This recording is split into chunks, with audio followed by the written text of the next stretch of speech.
from the city that never sleeps. 17 miles from Madison Square Garden, New York City. It's America at Night with Rich Valdez, America's favorite late-night talk program, featuring interesting guests from around the world and calls from across America. And now, here is your host, Rich Valdez.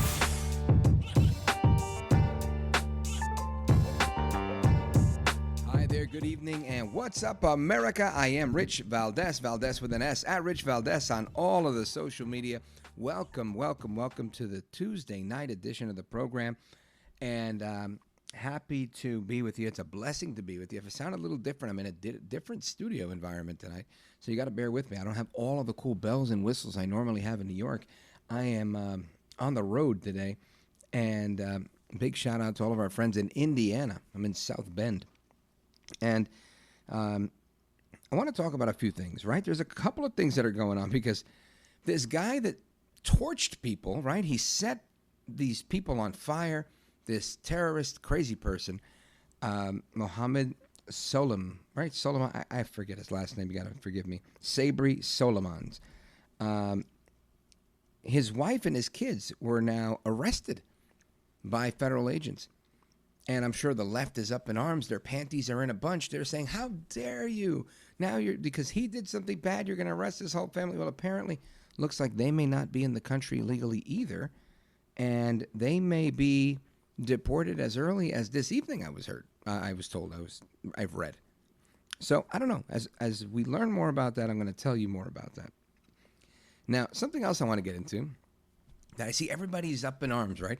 Everybody's freaking out about Elon Musk saying he didn't like this and he didn't like that. I got to tell you, if you are a real, true blue, red-blooded American, you should appreciate everything Elon Musk said. Now, I'm not saying you got to like Elon Musk. I'm not saying you got to be a fan of his, you got to buy a Tesla, none of that. What I'm saying is you should always appreciate the disagreement. Just like I appreciate it on this show. There's a lot of shows where they don't even take calls. I take calls from people who disagree. I usually don't agree with the disagreeers. That's fine. But we have a little bit of a conversation and we move on. Right? It's good to get it into the atmosphere, right? So that the listeners here know that there are people in other parts of the country who don't agree with my philosophy. And not that my philosophy is anything special, right? It's just a conservative point of view. That's good. Find me some liberal shows that I can call and give my philosophy. Can't. Years ago, I used to call the New York City hip-hop station Hot 97. Great station. Well, it used to be a great station. It's not so great no more, honestly. And I used to call and I used to get on. And I would debate them when they would bring up political things. Because, I didn't listen to that for politics. I listened to it for hip-hop music. But in recent years, they became very politically focused. And they would put things out there that were totally inaccurate, at least in my opinion. So I would share my opinion with them. And they didn't want to hear, after a while, what I had to say. I'd call, and the call screener would tell me, no, sorry, man. They don't want to talk to you no more. So, why? Because they shut down that dissent. They shut down that difference of opinion. I don't do that. And you know what? Elon Musk didn't do it either. So when Elon Musk took exception to the big, beautiful bill, and he did that last week, and we talked about it then, and he made more comments about it today. And now the media's, trying to present this as somehow the administration was caught off guard. And no, they think that everybody's like them. When somebody from the left of center, the Democrat, progressive, what else do they call themselves? I don't know. I'm going to go with crazy. The crazies, when they say, I don't like this or I don't like that, they want everybody to agree with them. They want everybody to be with them lockstep. You can't go in any direction. That's never the case on the Republican side, right? To the right of center, for years there's been disagreement. For years you've had Tea Party Republicans, and you've also had the Country Club Republicans, right? Those that supported the Koch brothers that said, hey, we can have as many illegal immigrants as we can because we need them for cheap labor. Keep them coming. While you had the others saying, no, we need to hold on to our national sovereignty. And it's been a debate. And there's probably people in the middle just saying, I don't like brown people. And I don't want them to come. All of those are real. All of them are real. Doesn't mean that it's real for all of them, right? Everybody had a different angle on these positions. So the bottom line is I think all of that conversation is good. You need to have that conversation, whether I agree with you or not, whether I think you're a bigot or not. Let's talk about it. You make your points, I make mine. So Elon Musk made his points. Trump has made his. Congress has made theirs. So if Elon Musk says that he thinks this is a disgusting bill and it's an abomination, what are we going to do? Cry? Listen to Caroline Leavitt at the White House today. Check this out. How mad do you think President Trump is going to be when he finds out that Elon Musk said, "I'm sorry, but I just can't stand it anymore. This massive, outrageous, pork-filled congressional spending bill is a disgusting abomination. Shame on those who voted for it. You know you did wrong. You know it." Look, the president already knows where Elon Musk stood on this bill. It doesn't change the president's opinion. This is one big, beautiful bill, and he's sticking to it. That's it. One big, beautiful bill, and he's sticking to it.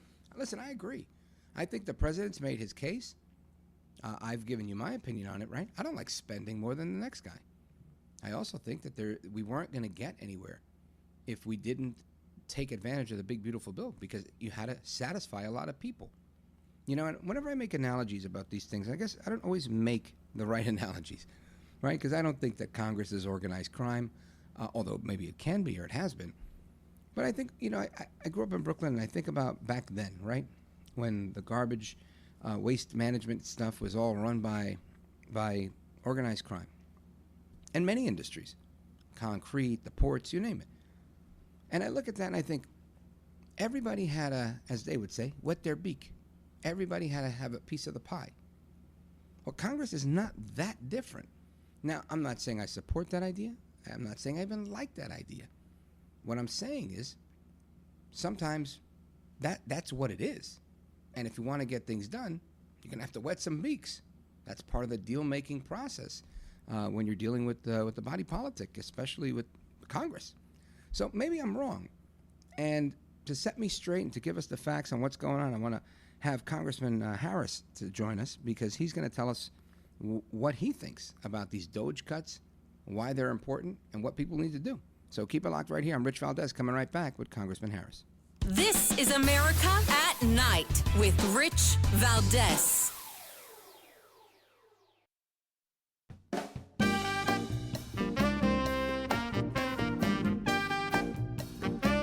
America at Night with Rich Valdez. There's folks at Boston University who count how many people have died because of what DOGE did at USAID. And USAID was a very ill-managed organization. That's true. But according to the Boston University folks, so far 55,000 adults have died of AIDS in the 4 months since Trump was elected. 6,000 children are dead because of what DOGE did. That's just PEPFAR, the HIV. You add them all up, that's 300,000 dead, and we're 4 months in. Now you accumulate that over 4 years, the number of dead grows very high. There are mass murderers in the world, Pol Pot, Mao Zedong, Stalin. We don't have anybody on the list for America. And I don't think it's the same as committing the kind of genocide they did. But by taking away that agency and being at least semi-responsible for the deaths of probably by the end of this hundreds of thousands, if not millions of people, that's Elon Musk's legacy. And the people who work at Tesla and SpaceX might want to think about that. That's David Brooks from the New York Times. I have to say, a class A pendejo. He says that cutting the budget, these DOGE cuts, are going to turn Elon Musk and the United States into tin pot dictators like Pol Pot and others. I mean, I don't think I've heard something so stupid in a long time until the last time AOC said something. But man, let me tell you, just imagine that every time you say, you know what, we're not going out to eat anymore at this restaurant, or anytime you tighten the belt for your family, all of a sudden they say, you know, your kids are dying of starvation because of that. I mean, what he's saying is absolutely asinine, in my opinion. But you know what? I want to bring in a pro, right? Somebody who knows what's going on, somebody who's been banging the pots and pans about these particular issues. He's on the Judiciary Committee in Congress. Congressman Mark Harris from North Carolina's 8th District. Welcome, sir. Hey, Rich. It's great to be with you this evening. Likewise. Thank you for making the time to talk to us.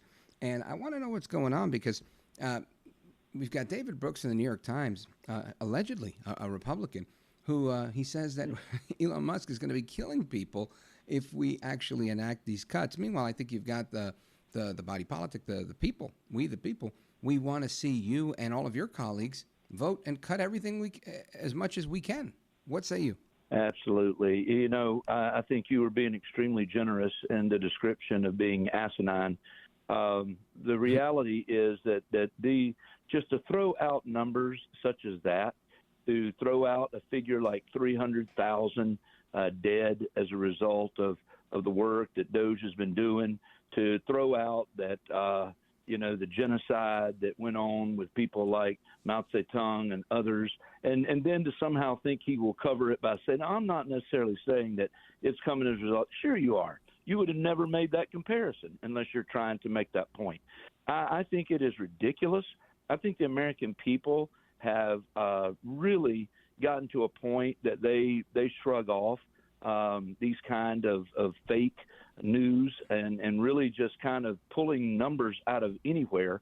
They're just not buying it anymore. The American people realize that what DOGE has done in its short lifespan, just getting started back in January with this administration, that we had the wealthiest man in the world fighting to save taxpayer dollars. And I think it now behooves Congress to step in and do what we can do, locking in on these DOGE spending cuts for good. Listen, I think we're at a critical point. The White House today has sent up this rescission package, and I went to the floor earlier this evening and called for us to vote immediately on this. It should be unchanged from what the Office of Management and Budget is recommending, because we need to save every cent we can. Look, our debt is over $36 trillion, headed to $37 trillion quickly. And the reality is we're not going to be any good to anybody once we crumble as a nation and fail from within. And we cannot continue the trajectory that we're on. And so I'm grateful for the work that DOGE has done. And I think the onus is now on us to take action on this $9.4 billion that has been sent up to the Hill today. Congressman Mark Harris, listen, I agree with you, and I appreciate you urging people, and everybody listening, you should urge your congresspeople to make sure they vote on this rescission package. Let's talk about what's in this package, and are your colleagues, from what you can tell, your assessment, are they on board? Well, again, we just got back into D.C. today, coming back off Memorial Day. And, of course, we finished up right before we went out for Memorial Day with the passing of the reconciliation package. So, I haven't really been able to get the temperature overall, but I can say this, Rich. All of us ran on doing government differently when we got elected in November. All of us ran our campaigns on moving President Trump's America First agenda forward. I mean, I can't imagine a Republican not being willing to step up and vote for this rescission package. I mean, $9.4 billion is not even a huge number, quite frankly. But it is a number that I think is the first, I hope at least, that it's the first of a number of rescission packages that's going to be able to come our way. And as far as what's in it, it's my understanding that it does target those projects, those USAID pet projects that included, and numbers that shocked the American people when they started coming out. $3 million for Iraqi Sesame Street, $6 million for Palestinian media support, $9 million for championing changes in gender norms. That wasn't too many weeks ago when we were getting that news of what we were finding as DOGE began their work. And so the American people, if I recall, it was 75-80% of the American people said this is ludicrous. Thank God somebody is uncovering it. Somebody's putting a spotlight on it. Well, now it's time for Congress to take action on it. So that's part of it, is going to be these pet projects of the left. And then the other part is going to be basically dealing with NPR and PBS. And, this is something that's needed to happen. And I think it's going to be important, again, for us to realize we do not have the funds. When you're 36 trillion, almost 37 trillion in debt, everything you're spending really is borrowed money. And I think it's critical for us to reverse this curse, and it's got to happen now. You know, Congressman, you just mentioned a bunch of ridiculous things, right? Sesame Street for whomever, Trans Sesame Street, transgender opera in Colombia, all these other things. And I've had a number of conversations with people that say, you know, it sounds crazy, probably because it is, because many people have never seen these things in these countries. Do you think this is like money being hidden somewhere for a slush fund that we have no idea? Oh, I think that could very well be possible. I mean, I don't have any firsthand knowledge that that's the case, but I do know that we continue to uncover waste, fraud, and abuse at every turn. And again, you've got to get back to taking care of the homeland. Listen, we care for people around the country. There are so many different ways that we are engaged in helping people around the world, I should say, rather than just the country, but around the world. And we have taken care of things. But if we don't take care of things here at home, we're not going to be able to do the kind of things that we need to be doing around the world, and having the impact. I mean, the president's leadership that he's seeking to bring peace through strength is absolutely a noble cause. But again, if we're in such a weakened state economically, we're just not going to be able to do it. So, you know, we focused in this Congress. The first months have been moving the package, the one big beautiful bill, which again I've said from the beginning is not perfect. It's a good start, and that's exactly how I'm viewing it. And I think there's more reforms that need to be made, and we've got to be able to, again, get to a point that we're not having deficit spending. The president himself has said he wants to get to a balanced budget. And I think we stand the ability to get there if we are going to focus on that and work hard to get there. But we've got to be willing to face reality, and all of the programs that we just keep throwing money at, that just cannot continue. You know, Congressman, we got about 45 seconds till we take a pause and come back. But in that time, I want you to weigh in on what you think is going on. The media is going crazy about Elon Musk making comments about not liking the big, beautiful bill. I think, who cares, right? He did his job. You guys are doing yours. Differences of opinions are okay where I come from. Your thoughts? Yeah, I think that Elon Musk, that statement he put out today, I get it.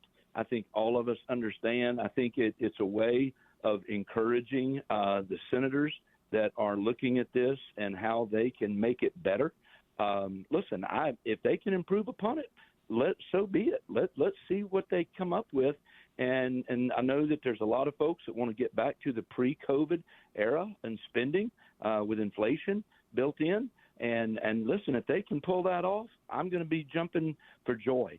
The president himself has said, if you got ways to make it better, bring that to the table. We want to consider it. I think Elon, in his statements, was really just providing cover for those strong conservatives in the Senate. I hope that are going to be willing to be able to do. They can make a move. Congressman, we're going to come right back. Folks, we're coming right back with Congressman Mark Harris from North Carolina and me, Rich Valdez. You know the number, 833-4-VALDEZ. Don't go anywhere.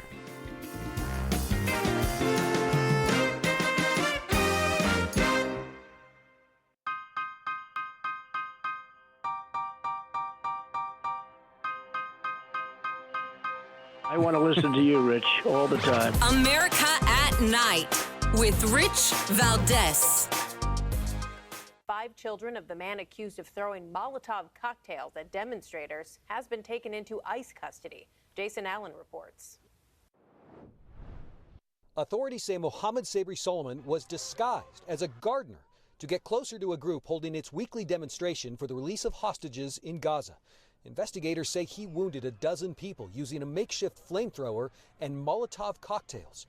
More than a dozen unused Molotov cocktails were also recovered. According to the FBI, witnesses heard Solomon yell, "Free Palestine," during the chaos. After Solomon's arrest, authorities said he expressed no regrets. And when he was interviewed about the attack, he said he wanted them all to die. He had no regrets, and he would go back and do it again. Lisa Turnquist says she took part in the weekly march many times before Sunday's event turned tragic. I remember as I was running, the lady fell forward and she was on fire. I pushed my dog, because I had my dog in a car, he's elderly, and I grabbed his towel and I put the fire out. The attack occurred just hours before the beginning of the Jewish holiday Shavuot. Denver resident Brandon Naster brought his family to Boulder to pray with friends. No matter what happens around us, the Jewish holidays are still going to be here, and the Jewish people are going to be here. Boulder City Council member Tara Weiner knows 4 of the victims. The Jewish community is beyond upset, outraged about what is happening. Solomon appeared before a Colorado judge Monday. He faces dozens of charges, including attempted murder and committing a federal hate crime. His next court appearance is set for Thursday. Jason Allen, CBS News, Boulder, Colorado. So that's a report. I thought the report was going to talk about how this guy's family was arrested, but that is the news of today, right? The family's been arrested, the wife and the children, all apparently visa overstayers just like him.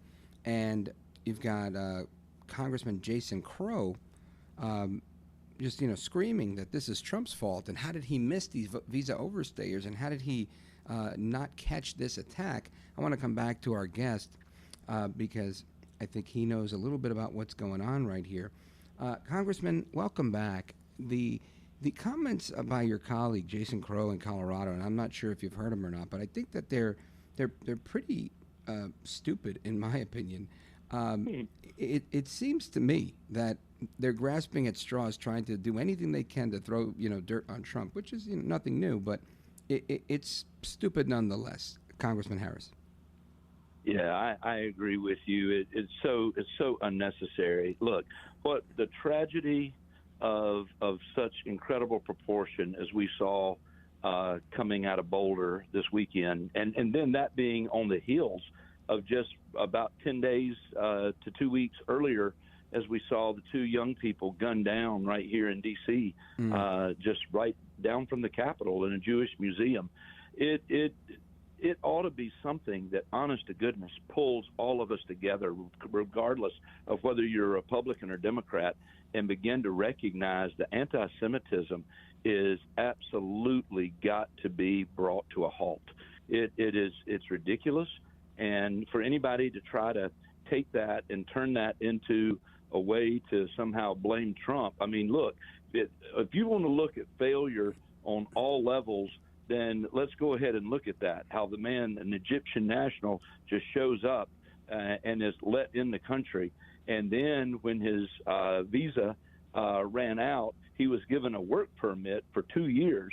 And then he violated that and then said that he actually had been planning this for over a year, while his daughter, I think, was going to be graduating. So on so many levels, you got to go back to when the man came in the country and what he's been operating as. But again, the bigger picture here is, what are we going to do to bring this anti-Semitism movement to a halt and to begin to change directions on this? That's the key thing we've got to focus on. Well, Congressman, what do you think is feeding this renewed fervor for anti-Semitism? Well, I think there's no question that we see what's happening on our college campuses.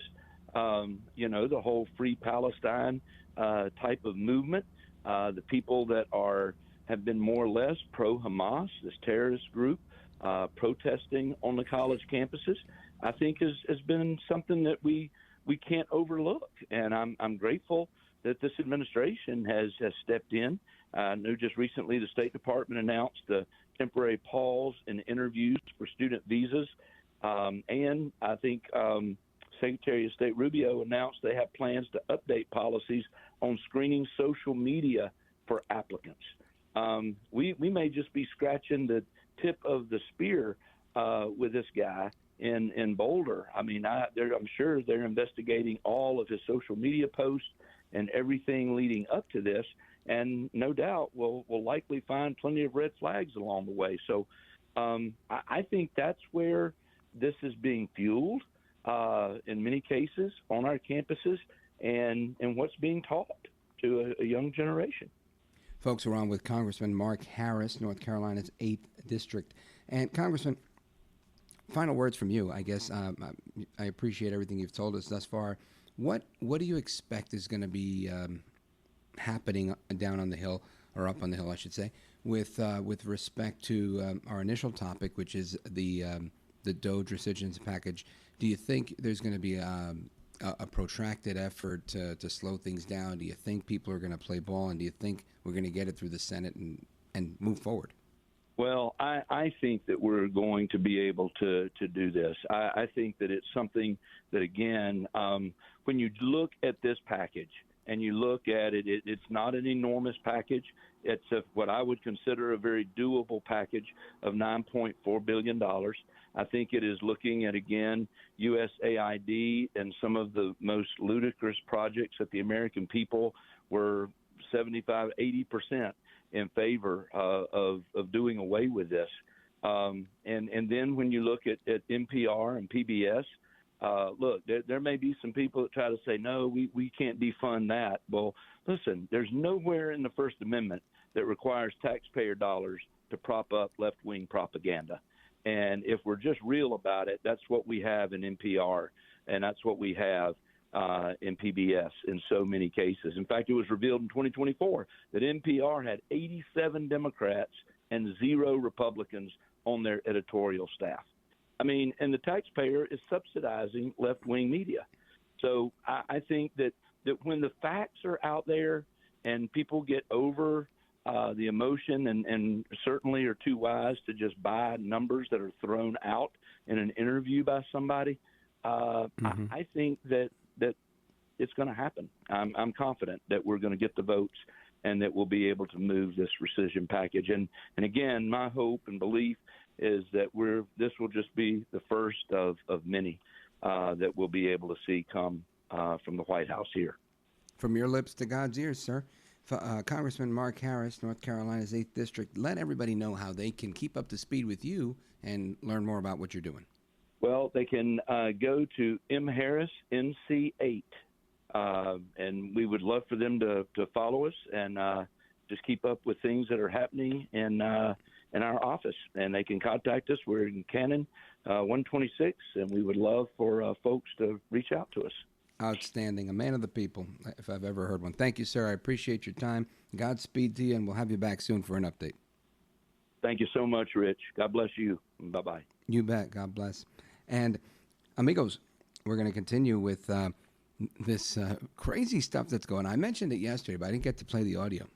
You've got these people in the media, right, quote-unquote journalists, that they're attacking the cops for wearing masks. Now, I can understand that. I really can. I know that in narcotics, they've done that for a long time because some of those guys are undercover guys that are making buy-bust operations, and when they're doing a raid, they don't want people to see them to not jeopardize their investigative work. However, the new reason is one that is just crazy, right? The fact that people are using facial recognition, they're using social media, they're using Google reverse image searches to identify who the cops doing these arrests are, the ICE officers, and then find their children's social media and dox all of them so that everybody knows who the cops are, who their kids are, to try and embarrass and worse, intimidate, right, and bully and harass.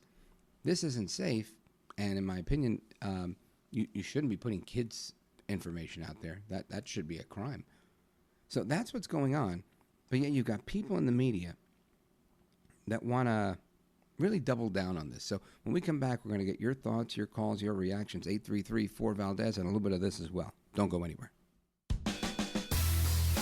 This is America at Night with Rich Valdez. Call now, 833-4-VALDEZ. That's 833-482-5337. 833-4-VALDEZ.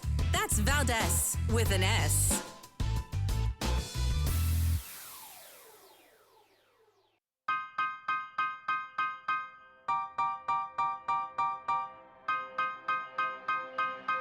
After the guest leaves every night and we're doing open phones, kind of at the heartbeat of America, and you sit there in this radio studio and suddenly you hear voices. Mobile, Dallas, New York, Miami.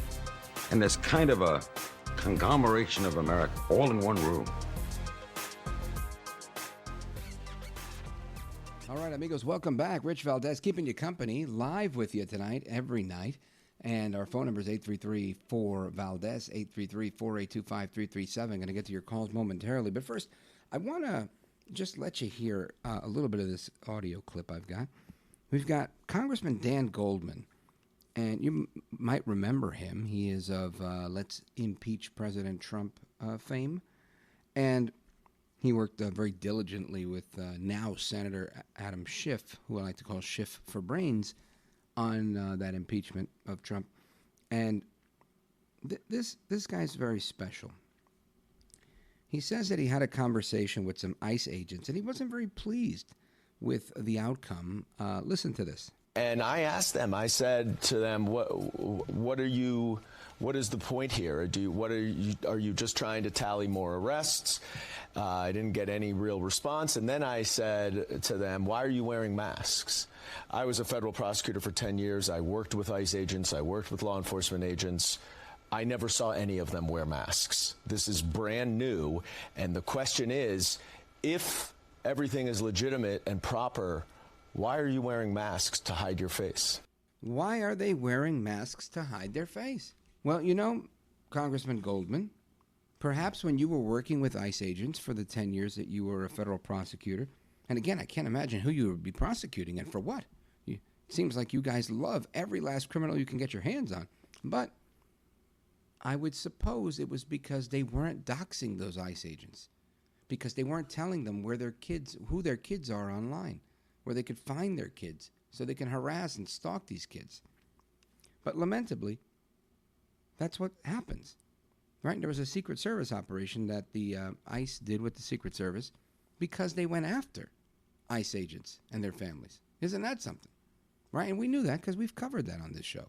So, Congressman Lyons, if you listen to this show, if you listen to our affiliate in D.C., 105.9 WMAL, maybe you'd know these things. But I'll give your naivete a pass. Listen to Todd Lyons, the director of ICE, at a press conference yesterday explaining exactly why his agents aren't wearing masks. Listen to this. So a lot of agencies were invited to come out 2 weeks ago in Los Angeles where we ran an operation where ICE officers were doxxed. So let's just say that again. People are out there taking photos of the names, their faces, and posting them online with death threats to their family and themselves. So I'm sorry if people are offended by them wearing masks, but I'm not going to let my officers and agents go out there and put their lives on the line and their family on the line because people don't like what immigration enforcement is. They are wearing those masks because we ran an operation with the Secret Service where we arrested someone that was going online, taking their photos, posting their families, their kids' Instagram, their kids' Facebooks, and targeting them. So let me ask, is that the issue here, that we're just upset about the masks? Or is anyone upset with the fact that ICE officers' families were labeled terrorist? Director Lyons, they're mad because they can't dox the ICE agents now. They're mad because they can't see their face and go after them the way the left likes to go after people. The left doesn't care about the law. The left doesn't care about what's right and wrong. The left only cares about being vengeful and vindictive and getting their way in this relentless pursuit for power, sadly. I want to know what you think. Those are my thoughts, for whatever they're worth. Let's go to the phones. I want to go to Naperville, Illinois, WLS. And, of course, I want to go to Boise, Idaho as well. I'm going to start in Boise just because they were on hold longer. Let's go to Paul. Paul, go right ahead. Thanks for taking my call, Rich. It's kind of a two-pronger. Yes, I work in a business that has things online, and you purchase them, and then you either go directly to pick them up or they're delivered to you.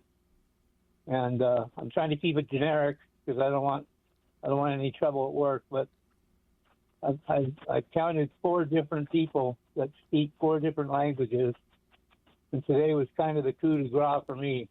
I had to speak out, and there was a kid. I say a kid because he's about 21, he came into the office, and I was standing there. And my Spanish is not that good, but between the three of us, there was enough English out of the Spanish that I could understand. And long story short, the guy and his helper were from Cuba, and all they spoke was Spanish, which would not be, a strange thing if I was down in Havana or if I was down in Florida somewhere close to Cuba. But the other person that came in that I helped one day was from the Ukraine during the war, so I don't know what his purpose was here other than to pick up one of the things that he purchased. And, I'm trying to be a good I'm losing you, citizen, Paul. but I also- What's the bottom line here? The bottom line is that they're making inroads in, and these two people that were from Cuba are taking 2 American jobs. And I'm not happy about it. Yeah, well, I mean, I don't know that these people are in the country legally or not, but I can tell you this. For years, something I've known, I remember it was 2002, 2003, maybe, I think, when I read this report that said that the majority of Americans, which was a nice way of saying white people, weren't having enough children to maintain their population. And black people weren't doing it either. And it was Asians who were slightly ahead of the game from both of those people groups. And the ones that were leading the pack were Hispanics.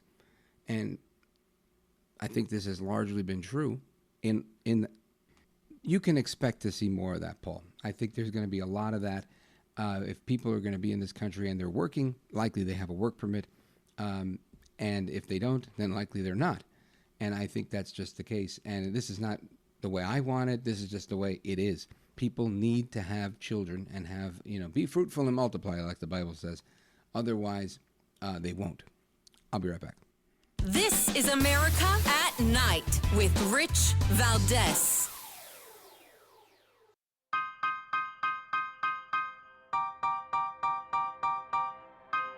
Voted best head of hair in live late night radio 6 years in a row. It's Rich Valdez. All right, to the phones we go. Let us go to Jim, Naperville, Illinois, WLS. Go for it very quickly. Elon is trying to push the Senate or the senators and congressmen into the right direction. He's trying to put maximum pressure on to do the right thing, to maximize the best, make that the big bill the best. Short of that, he knows that his DOGE bills or cuts are going to come out of the pocket rescission in the end if they don't come out through the normal rescission process. I think you're right. I think, Jim, you're spot on. And I think you always need a good tag team approach, right? You need the guy, the good cop and the bad cop. You need one that says, look, we're going to make a deal, and one that says, no, we're going to destroy this thing. And I love that approach. So I appreciate the dissent, and I appreciate your opinion as well. Jim in Naperville, Illinois, WLS. Hasta la próxima. Take care, good night, and God bless you, America. And for those of you sticking around, I'll be right back with another hour. Don't go anywhere.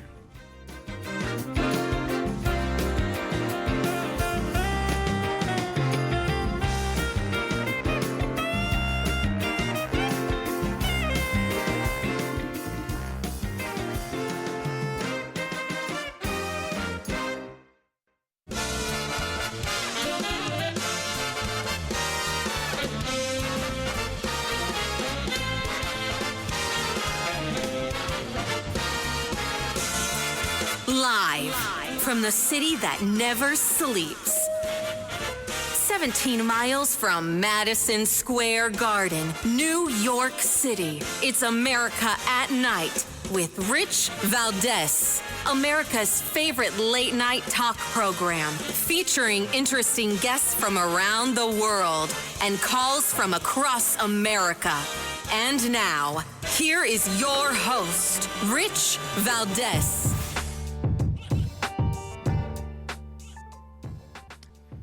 And welcome, welcome, welcome. It is 7 minutes past the top of the hour. Happy to be here with you, Rich Valdez, live. 833-482-5337, 8334-VALDEZ. And I want to get into a bunch of things tonight. We're going to talk about the economy in large part, but I also want to talk about a special kind of stupid, right? And there's a special kind of stupid out there, and today it's being exemplified by a former FBI person named McCabe, I believe is his name. And he says that when the FBI said they were investigating the attack, and I think there was a murder, if I'm not mistaken, of people being burned alive by an individual yelling, Free Palestine, that this was not enough information, enough evidence to say that this was terrorism. And I have to say, this is why the FBI suffered as much as it did under James Comey, under McCabe, under Peter Strzok, under Lisa Page, right, with them as the leadership. Because I've never been in the FBI. Most people listening to this program have never been in the FBI. But I don't think you need to be an FBI agent or analyst to know that when you have a person screaming Free Palestine and they are lighting people on fire with a flamethrower and firebombing with Molotov cocktails, that this is an act of terrorism. You are using violence and intimidation to get people to do your will, right? To control the scenario. I believe that's the definition of terrorism. Last I checked, and it's been a long time since I checked. Maybe the left went and changed the definition of terrorism, the way they do change other definitions. But, all right, we're going to go to commercial. This is America at Night with Rich Valdez.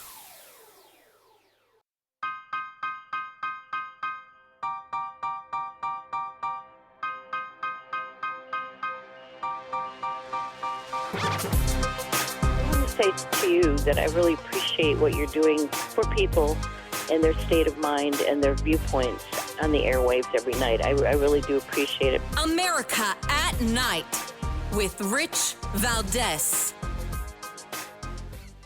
All right, amigos, welcome back. Rich Valdez, keeping you company all night long. And there's a lot of talk about a lot of things that are going on, right? We're talking about inflation numbers that seem to go down every month for the last few months. The media's got their panties in a bunch about Medicaid cuts that are part of the big, beautiful bill. And, of course, there was the Genius Act that just passed one part of Congress, needs to go through another. And there's a lot of debate on what will be the stable coin and how that will work as America digitizes its currency. And I want to get to the bottom of all of that with somebody who has long been the chief economist on this program, the resident economist in chief, as I like to call him, E.J. Antoni. Now, he really works for the Heritage Foundation, and he's great over there. But they've just made him their chief economist as well. So congratulations to him, and he's here to celebrate the big promotion. E.J. Antoni, welcome back. Rich, you are way too kind. Thank you, sir. Well, thank you. And let's get into a few things. Because there's a number of things that I think are on the minds of Americans and making their way through the media. And one of the things that I wanted to bring to your attention, is the big, beautiful bill. People are very upset about the big, beautiful bill. And I understand, from a conservative perspective, why someone would be upset about spending a lot of money. That makes tons of sense to me.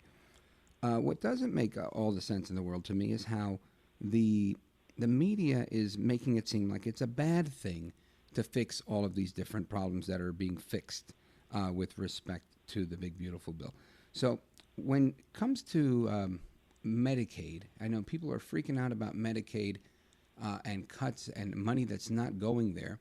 And I think it's being misrepresented because a lot of this, as I understand it, is Medicaid that was being erroneously issued to illegal aliens. But it seems like the liberals don't like that. What are your thoughts? Rich, I think you're 100% right here, as usual. I mean, look, what we're talking about here isn't even an overall reduction in Medicaid. In other words, yes, it's going to remove over 1 million illegal aliens from the system. That's a really good thing. We're going to get those payments off the books.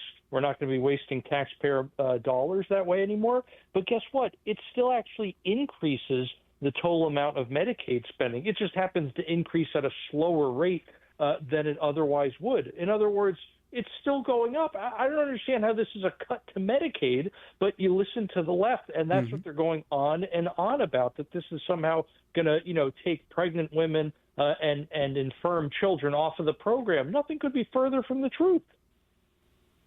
Right, I agree with that.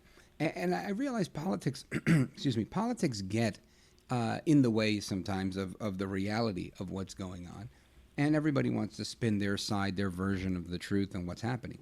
But in this case, I think it's pretty clear that a lot of it is just purely political. When people are upset about the economy, right?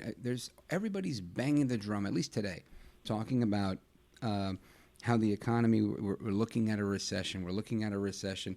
And all I could say is, look, I believe, and I'm not an economist, so this is why you're the boss here. When I want to look at the economy, you look at certain things. You want to look at the growth of the economy, our GDP. I look at our inflation rate. Are we going nuts with quantitative easing, right? The printing of money. All of these things that I think have a negative impact on our economy. Government spending. And we're doing some right now. That we are. And I look at all of it, kind of like you look at a dashboard on a car. And you have to make a decision about things. Am I going too fast? Am I overheating? Is this going on? You just keep your eye on all the gauges. And to me, the gauges don't seem to be out of control. Maybe I'm gunning it a little bit and the RPM clock is a little high because the engine is revving. But I don't see us underwater. Do you? I agree in a lot of ways there. It's not that everything is hunky-dory. It's not that everything is A-OK. We were handed a terrible, terrible economy by the Biden administration. There's a reason why Trump won not just the Electoral College, but the popular vote, why he won every single swing state. These are things that Republican hasn't done since Reagan, right? And the reason for that was because people trusted him as a businessman to fix the mess that the economy had become. It took us 4 years to get into this mess. It's going to take more than 4 years to get out of this mess, very likely. So when we say things like inflation is coming way down, that's true. It's also still true that we're in a cost of living crisis, right? That hasn't changed. Things are no longer getting worse, but it's still not fixed yet, right? If you're a young person trying to buy a home today, Rich, good luck. Odds are you're not going to be able to. In fact, odds are you're not going to be able to for many years. That's unfortunately the state of affairs. Now, again, all that being said, you can have both can be true at the same time. You can say things are bad, but we're at least moving in the right direction. When you look at what's happening right now with permitting reform, that's going to be a shot in the arm to America's energy production. We're going to be producing more oil, more gas. We're even going to be getting more coal out of the ground. We're going to be able to produce electricity much more cheaply. That'll bring down the cost of everything throughout the economy. We're making good progress in terms of reducing government spending. That's not to say it's down enough. It's not, believe me, but we're making good progress. So again, you can look at all these different measures and you can see we're taking steps in the right direction. Literally every month this year, if you break down the jobs numbers, Rich, look at the monthly jobs reports, look at federal employment, and get rid of the Postal Service for a second. So just look at non-Postal Service employees. The federal government has shrunk every month so far this year. That hasn't happened since COVID. It's a great sign that we're moving in the right direction. We are reprivatizing the economy. Again, it's going to take time, but it's a step in the right direction. I'm with you on that. And there was something I was thinking about today. That every now and again we get politically bamboozled. I was at an airport today and I thought, man, I remember a time where I would fly and there was not 1 million TSA agents everywhere.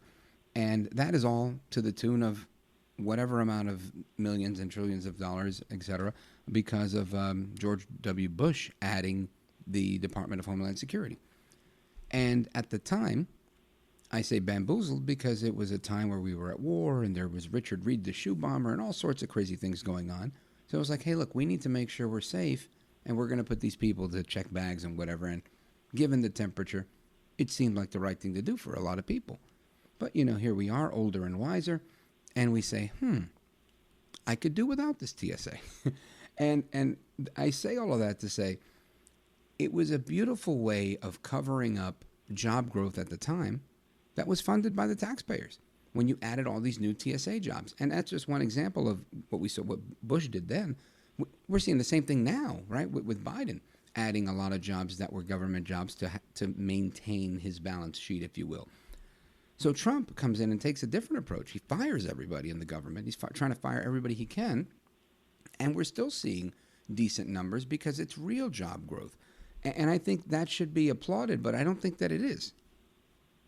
I think it's a really good point. And again, this is something that the Treasury Secretary talked about, and we've quoted him on your show before, Rich, talking about how we need to re-privatize the economy. In other words, get the economy off its kind of addiction of moving from sugar high to sugar high with all this government stimulus, quote unquote, and get everything back to private sector activity. That means private investment. That means private job growth, private consumption.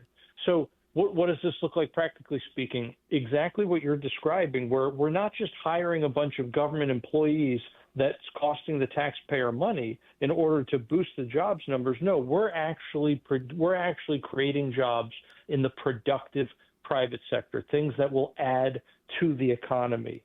And basically, again, this is why it's so impressive that we're still adding jobs right now. We've taken away the major source of job growth over the last several years, which was government.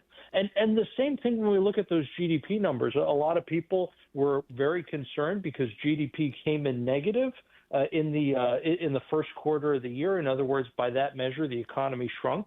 But almost all of that shrinkage can be accounted for simply by looking at the decline in government purchases, or what we usually call government spending.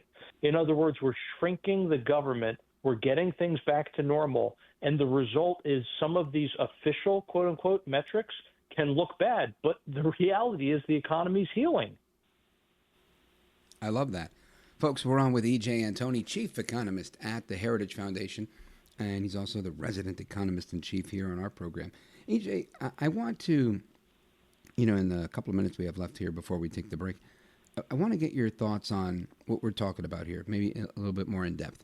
Yesterday, there was a lot of talk about the growth of our economy. I think it was 4.6, 4.8%, something like that. People weren't expecting that number. We've had very positive inflation numbers. We talked about that. But when it comes to this 4.6 or 4.8, I forget, don't misquote me here. But I think this is such a important piece that is, in my opinion, should be sparking more investment, should be sparking more of a bullish sentiment from people that want to hire and build and expand their businesses. Do you expect that we're going to see more of that in the days and weeks to come? I think so, Rich. In fact, let me put it this way. I don't know if it's so much that this good news is sparking investment. I think it's the investment that is sparking this good news. And if we looked at the first quarter, what you saw there was investment jumping over 20%. That was phenomenal. And now I think that's continuing today, and it's what's causing these advanced estimates for the second quarter to look so good, where we're now anticipating over 4% growth. That's a phenomenal number. It more than offsets the decline that we saw in the first quarter. So again, I think there are a lot of very, very good signs. There's a lot of very positive indicators throughout the economy right now. And yes, that we're coming at it from a very bad place, right? We're starting way behind, but the fact is we are picking up pace and we're moving in the right direction. It's really, really good news. Very good news, folks. We're coming right back with E.J. Antoni. And when we do, we're going to get his take on Senator Chuck Schumer's thoughts that the big, beautiful bill will drive up your energy costs and hurt us when it comes to energy dominance, as well as Speaker Johnson. Speaker Johnson is blasting Elon Musk for some comments he made about spending as well. Keep it locked right here. It's Rich Valdez. We're coming right back with Chief Economist from the Heritage Foundation, E.J. Antoni. Don't go anywhere.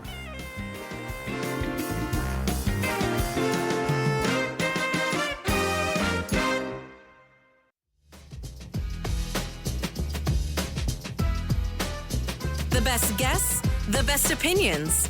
This is America at Night with Rich Valdez. Spoke for, I think, more than 20 minutes on the telephone, and I extolled all the virtues of the bill, and he seemed to understand that.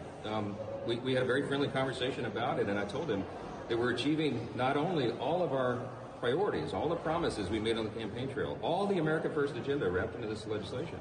We're also achieving, the top line on this is two very important things. We're making permanent a massive tax cut, and we are making a massive reduction in spending.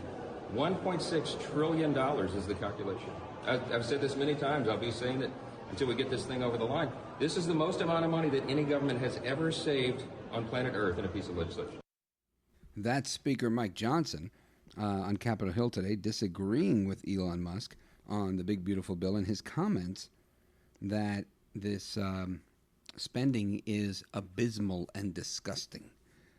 I want to get some reaction to that from our guest, E.J. Antoni. He's the chief economist at the Heritage Foundation. E.J. Antoni, what do you think about what Johnson said? What do you think about what Musk said? Well, look, I understand where they're both coming from, but the truth has to be said here. I mean, the speaker is definitely exaggerating the idea that this bill somehow fulfills the entirety of the MAGA or America First agenda, or the fact that it fulfills all the campaign promises, et cetera. Okay, Mr. Speaker, come on, let's not exaggerate. Let's not use too much hyperbole here. Okay. And at the same time, look, I understand Elon's frustration. I'm not sure the bill is quite as terrible as he makes it out to be. But this is a guy who's coming from the private sector. He's only ever known the private sector. He did phenomenal work with DOGE. And I don't think he can wrap his head around the fact that lawmakers, after being provided with all of this information of abuse, corruption, fraud, and waste throughout the government, that they wouldn't all be chomping at the bit to act, to get this stuff off the books, to get it out of the budget. I think he is incredibly disheartened, and you can't blame the guy, because he is handing the Republicans, the congressional Republicans, so many wins on a silver platter, and yet they're not taking him up on it.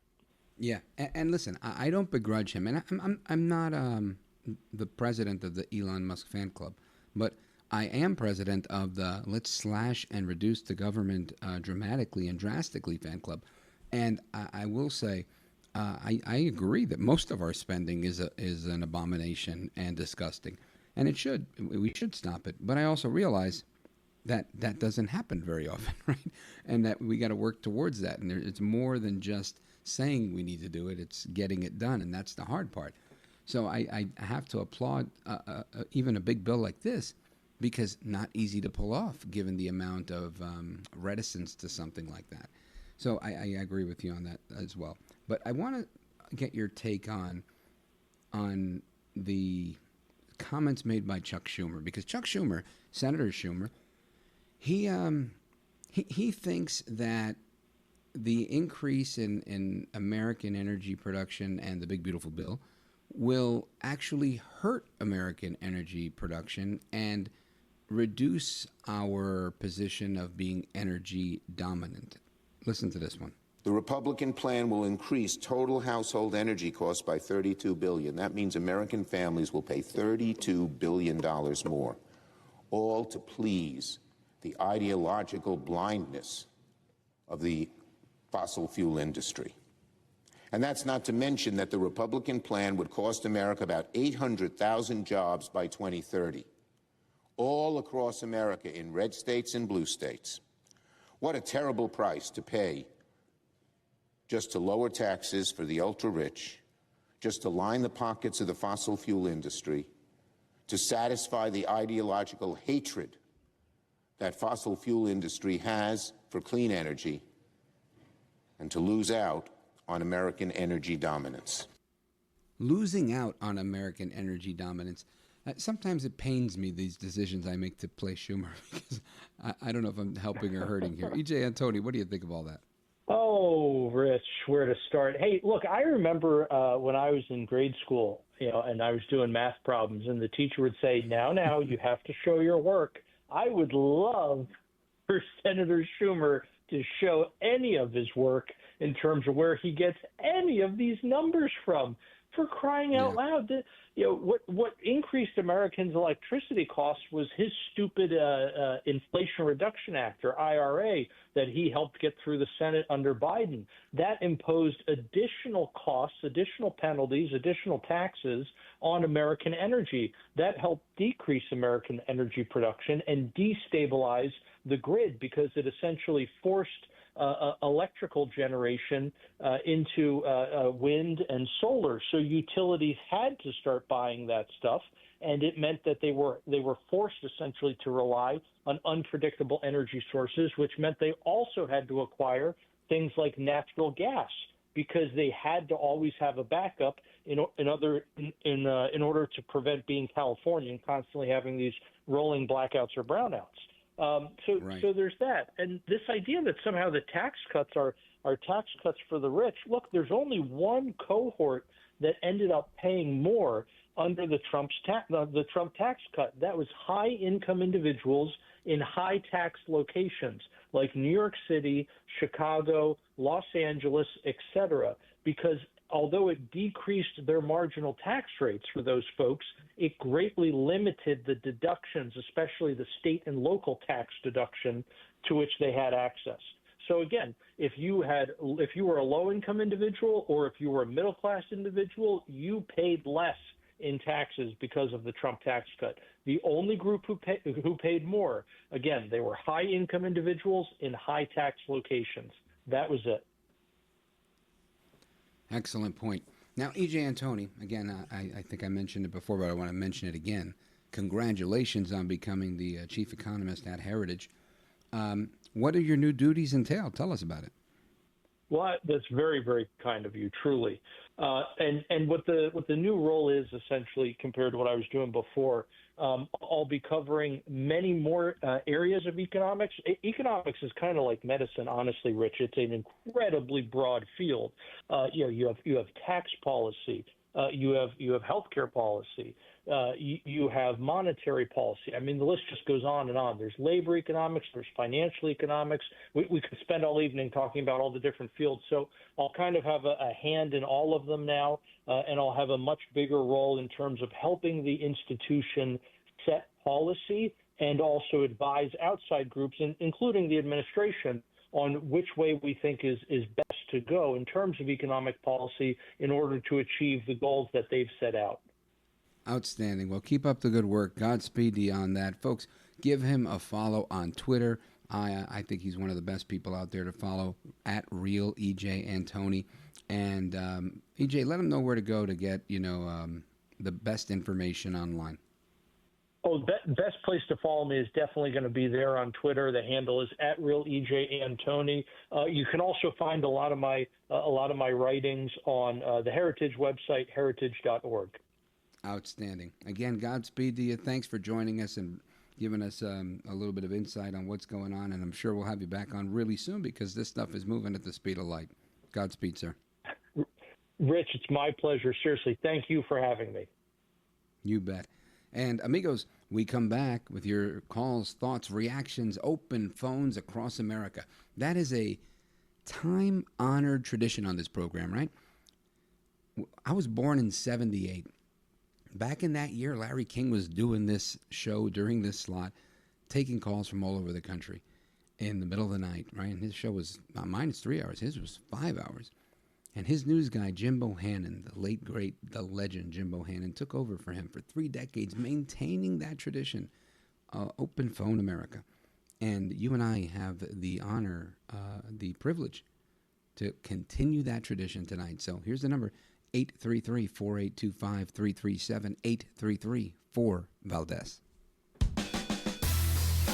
This is America at Night with Rich Valdez. Call now, 833-4-VALDEZ. That's 833-482-5337. 833-4-VALDEZ. That's Valdez with an S.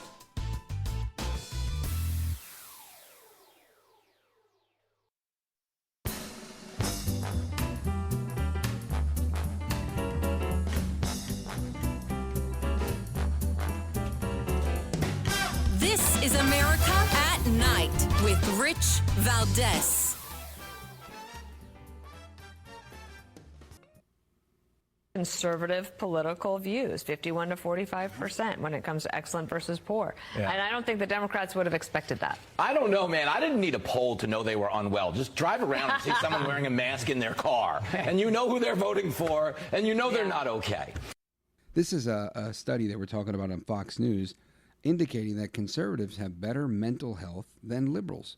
And I don't know if that's entirely true. I feel like my mental health is suffering a whole lot right now. But maybe it is, maybe it isn't. I want to get your thoughts on this. Do you think that liberals are crazy and are conservatives a little bit more mentally sane? It's probably true, on par with most of America. Give me your thoughts. 833-482-5337, 833-4-VALDEZ. Let's go to the phones here, and let's go to Eduardo. Eduardo is in Tampa, Florida, streaming the show, richvaldez.com. Eduardo, what are your thoughts here? Do you think that the conservatives have the market cornered on good mental health? We better, because I think we're missing a big opportunity if we don't try and get these young people. I saw a stat where like between 20 and 24, 9% are unemployed. And I was telling your producer, the best thing they can do is for them to go through the trade school route, just like the president was going to divert funds from Harvard to trade schools. That is the best thing, because then they're going to have a savings account. They'll be able to get married, get a house, you name it, and they're not going to be in debt. That is the way to go now in today's modern society. Yeah, and you know, Eduardo, I spent some years working in higher ed, and this was a problem that we knew was coming eventually. And it's when the cost of education outpaces the cost of having the education, right? And the idea was always you invest in an education, and in the long run, you'll make more money. And I think for many years, the number was like you'll earn $1 million more over your career. Plus, employers wanted it. And then there was a time where employers were requiring it. But we've now reached a point where the cost of a higher education is reaching its point of diminishing returns way sooner than people are able to make those returns. So the ROI isn't there. And this is a big cause for concern. And this is why people are saying, so hold on a second. You mean if I go to a way shorter program to become a plumber or an electrician, and the economy's good and people are building more and they need electricians and plumbers, I can, if I'm lucky enough, get into a union, start working as an apprentice for 5 years, and then go become a journeyman and do that for the 5 years, and then, you know, be a full-fledged member and just work until you're retired? And the answer is yes. The answer is yes, you can. You can do very well with that. You just have to choose wisely. Now, I'm not discouraging people from going to college. I am discouraging them from going to college to pursue something that they may not need. And I think, Eduardo, I think you're right. If you know that you're going to become a nurse and you want to get a Bachelor of Science in Nursing because maybe you want to become an advanced practice nurse, like a nurse practitioner, or a physician's assistant or something like that, to write prescriptions and be more hands-on, then you're going to need some higher education. But if that's not your goal, if you don't want to become an engineer, if you don't want to become an attorney or something else that for professional licensure requires that level of education, then guess what? Don't do it. And I think that's fair to say. You know me, I like college. I like being in college. I love learning. If I had it my way, I'd be in school forever. The problem is I can't have it my way. When I go to school, they want me to take tests to prove to them that I know what they're teaching me. And I didn't like taking tests. I didn't like writing papers. And I definitely didn't like when I was not allowed to argue with liberal professors. In particular, one that was teaching me my sociology class. And this guy was probably one of the biggest lefties I'd ever seen in my life. And he let me argue with him all semester, only at the end of the semester to pull a very, very dirty trick on me and give me an F in a class I was passing. And the board of governors at the school at NYU that I went to, they said, well, we understand that you actually had a passing average, but we respect his academic integrity and we stand wholeheartedly by him. Now, I was young and I didn't know about FIRE or many of these other organizations that we could use to sue people. But Eduardo, I'll tell you, I wish I would have. And this is something that, if that was what was happening to me in 2001, just imagine what's happening to kids today. I will take a pause right here, and we will come back with the rest of your calls. Don't go anywhere. This is America at Night with Rich Valdez.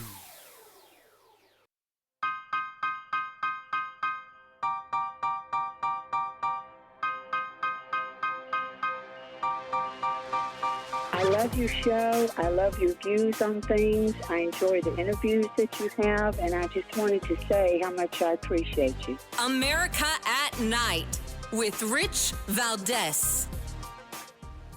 All right, amigos, welcome back. We're going to continue our conversation about the big battle over Elon Musk's conversations in the next hour. If your station doesn't carry that hour, make sure you tell them they should. But I want to go to the phones. We've got people on the line from South Carolina, from Chicago, from Missouri, Joplin, Missouri, to be exact, KZRG. Mike, go right ahead. Quickly. Yeah, I just wanted to say that, I think it's healthy for us if, Elon Musk was actually disagreeing with President Trump or not. But I think even that, even though I think it's Well, I agree with you. I think it's very good to have a healthy disagreement on things on these issues. They're very, very important.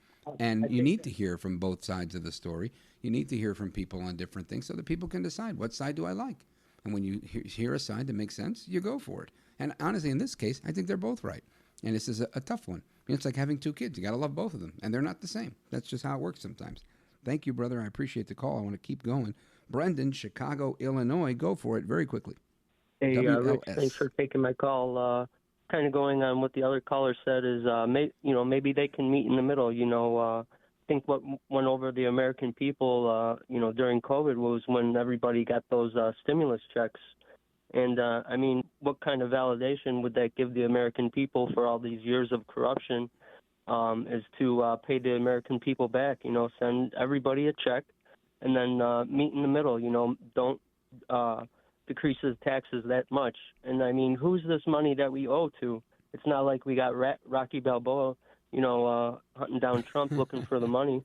You know what I'm saying? Right. Well, what I think is interesting here is I like the idea, and this is an idea that Trump floated around, saying, we should have a DOGE dividend check, right? So this wouldn't be additional tax dollars, and I do think we should pay less taxes on top of it. But this would be from all the money that they're not spending. Those are savings, got it. But as more money comes in and is made more available, make a dividend out of that. I like the idea of the sovereign wealth fund that Trump is making, because that also does the same thing. So imagine if we do get to a place, and again, it's a little pie in the sky right now, but you work towards getting there. You pay off the debt. You have a surplus of money coming into the country, selling those gold Visa cards, the green cards, and boom. Now people are getting money just for being Americans. Not a bad idea. Thanks for the call. Amigos, keep it locked right here. It's Rich Valdez coming back. Don't go anywhere.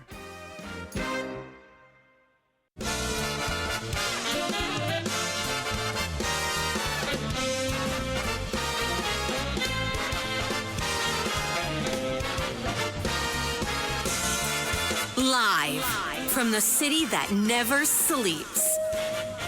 17 miles from Madison Square Garden, New York City. It's America at Night with Rich Valdez. America's favorite late night talk program, featuring interesting guests from around the world and calls from across America.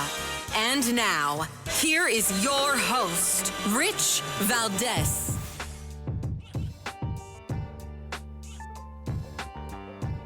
Hi there, good evening, and what's up, America? I am Rich Valdez, Valdez with an S, at Rich Valdez on all of the social media. Welcome to the Tuesday night edition of the program. We're live, we're national, 7 minutes past the top of the hour. The phone number, 833-482-5337, 833-4-Valdez. And man, there's so much going on, but we've been talking about a lot of this stuff. Very interesting stuff, right? You've got Elon Musk I think quite accurately saying we've got to stop spending. This type of spending is an abomination, and it is disgusting. Good for him. People in the media are taking that as an assault on Trump. I think it's a disagreement. That's fine. He spent the last 5 months working diligently to go through the federal budget and all of the cabinet agencies and figure out where is the fraud, the waste, and the abuse. And he found a bunch. And kudos to him for doing it. He did a great job. And he's upset that we're spending all this money on the big, beautiful bill. Now, I understand that. I also think we need to spend this money on the big, beautiful bill. Why? Quite simply because you're dealing with people that are addicted to money. And how do you, just because you're not addicted to money, turn around and get a bunch of people in Congress to not be addicted to money by tomorrow? You can't. So you got to kind of work with them. You know, it's kind of like the heroin addicts. For those of you who have been to New York City, I don't know if they have this in your part of town, but in New York City you see quite a bit of it. You'll see people that look like they're filming a scene out of The Matrix. Remember in The Matrix when the guy could bend over backwards in slow motion to dodge a bullet with his feet staying on the ground and just completely bending over backwards and then coming back up?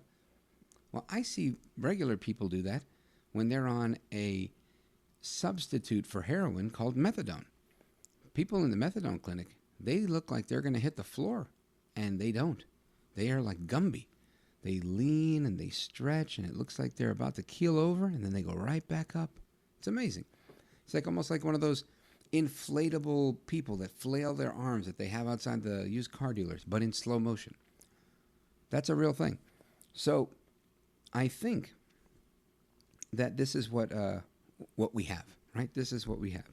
So I understand these people are addicted to money. They're addicted to cash, and we have to give them something to wean them off the big, beautiful bill, right? To try to fix these things, to go in the right direction, to get to nip certain things in the bud so that we don't do this anymore. That's my belief. Maybe I'm gullible. Maybe I'm naive. Maybe it's wishful thinking. But I can tell you this, I likely won't sign on for supporting another big, beautiful bill. I don't think the spending isn't worth it at the end of the day, right? So kudos to Elon on that. Then you've got the mayor of Newark, New Jersey, someone I know personally. He was arrested last month with several other members of Congress now for protesting outside of an ICE facility. He was very peaceful. He's the only one that was peaceful, right? The rest of them were throwing bolos. They were there, hooking off on people. But Ras Baraka, who consequently, little trivia, for those of you who like hip-hop music, he was the executive producer of Lauryn Hill's album, The Miseducation of Lauryn Hill, many years ago, back in the 90s. Anyway, Mayor Baraka, he gets arrested outside of there, and now he's suing. He's suing ICE, saying it was a false arrest. Listen to this. I just want to say this is not about revenge or not about me going after individuals because I think they've wronged me specifically. Ultimately, I think this is about them taking accountability for what has happened to me. People see me in cuffs, they automatically believe I did something wrong, I was guilty, that I deserve to be in jail, that they caught me finally, that all this other kind of stuff, foolishness. And the reality is, I didn't do anything. I went down there for a press conference. I was invited inside of a gate. People approached me. They were very loud and abusive to me. I left the gate. Finally, after they told me to get out, I walked out of the gate. They allowed me to walk out of the gate. I walked out of the gate. They made a decision to change their mind based on a call or whomever they got it from, and they ran out of the gate and arrested me there, right? And threw a couple of the witnesses or bystanders on the ground in the process. That is the mayor of Newark, New Jersey, Ras Baraka, on why he's suing the United States Attorney for the District of New Jersey. She's been a guest on this program before, Alina Habba, and obviously the United States government. So we're going to see how that goes. I would suspect that not a whole lot is going to happen from that because the government even dropped the charges, right? There was no big deal there. He was the only one that wasn't fighting back. And unlike his colleagues that were there, like Congresswoman LaMonica McIver from New Jersey, who, was I think she was charged last week with getting in the way of I guess they call it impeding. This is a badge of honor for most Democrats, right? To get arrested. It's part and parcel of being a Democrat activist. It's part and parcel of being a Democrat congressperson. You want to get arrested. And if you can do it on camera, if it's on film, even better. Then you become a social media superstar. If you're a Republican and you get arrested, you are not a social media superstar. You are a criminal. They will use that in every campaign ad ever. They will say, the president's a felon and so are these Republican congresspeople. Look at them getting arrested, blah, blah, blah. The double standard is remarkable. But if there were no double standards, there'd be no standards at all, right? Now, speaking of ICE has arrested the suspected terrorist, Mohammed Sabri Soliman, his wife, and his 5 children. And this goes to a point I made earlier. This man has 5 children. Anybody who's complaining about, I don't like that the Muslims are doing this, or I don't like, then go have 5 children. Because clearly he's doing that. And we've had people calling saying that in the past. And that's my response to that. Anyway, 5 children are now detained by ICE. I saw some reports that those deportations may be happening as soon as today or tomorrow. But this is the wife of Mr. Soliman, 45 years old, Egyptian national who's accused of injuring 12 people. And I thought one of those people died. I don't know if that's right or wrong. Maybe Mr. Hinton can check that out and let me know. But this man, quite a crazy, flamethrowing. I know I've mentioned it. I've mentioned it yesterday. I mentioned it today. I'm not letting it go. This is one of those that's standing out for me. It really is. And I think mainly because he could pass for normal, right? The guy who set the woman on fire in New York City, that guy was never going to pass for normal. You could see in that guy's face he was nuts. If you were to judge a book by its cover, you'd be right. Nuts. However, this individual, other than the craziness that he was describing, outside of that, you would have thought he was a normal person. Anyway, I want to talk about what's going on with the Democrats, because apparently they've got an individual that they believe is better than Kamala Harris, the Vice President of the United States, Kamala Harris herself. They've got an individual that they think is better than all-out crazy AOC, my least favorite congresswoman from the Bronx and Queens. They've got an individual they think that can be the 2028 nominee, and we're going to hear about that when we come back. Don't go anywhere. This is America at Night with Rich Valdez.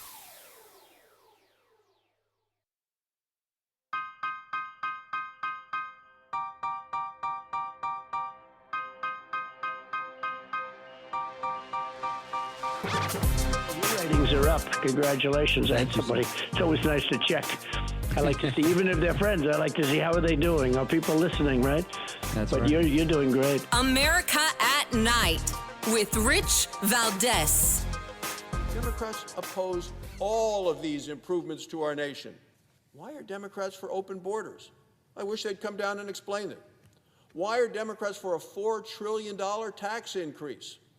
I'm waiting for them to speak up. Why are Democrats for taxpayer-funded health care for 1.4 million illegal immigrants? I'll tell you why. It's because they're absolutely out of touch with the American people.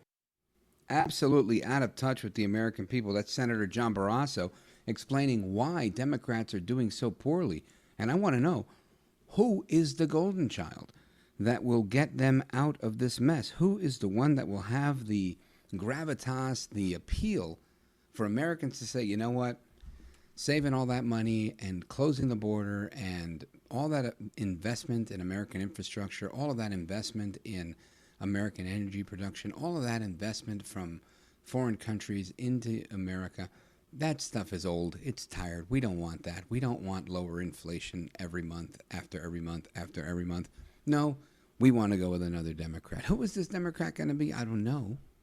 But some say that President Trump's pollster, John McLaughlin from McLaughlin Associates, one of the most accurate pollsters out there, some say that he actually knows what's going on. John McLaughlin, welcome back. Who is this miraculous golden child? They don't have one. So when you look at the Democrat Party, I mean, by the way, there's some really bad polls out there again. The media's getting really crazy again. We just put out a poll at the end of May, our last the most recent national poll that we took, and we had Trump with a 51% job approval, 44 disapprove, and we had AOC happen to be in it, and she had a 31 favorable, 41 unfavorable. It's on our website, McLaughlinOnline.com. That was modeled to reflect last November's turnout and screen for likely voters in the midterm elections. But, there's polls out there now where they're saying AOC is more popular than Trump, and it's bizarre. I mean, it's just, and in the poll I'm telling you, in the poll I'm telling you about, we also posted, hypothetical national Democrat primary among Democrat primary voters. And Harris was at 29, and Buttigieg was in second at 10. AOC was at third at 9, and Cory Booker at 7, Josh Shapiro at 6. But they really don't have anybody. I mean, the list goes down. Newsom's at 4, Gretchen Whitmer 3, Kim Walsh 3. I mean, they don't have anybody. I mean, Stephen A. Smith got a point. So it's it's a vacuum on their side of the fence. They're looking for somebody that, I don't know whether you'd like to believe they could win, but the positions they're taking are very unpopular.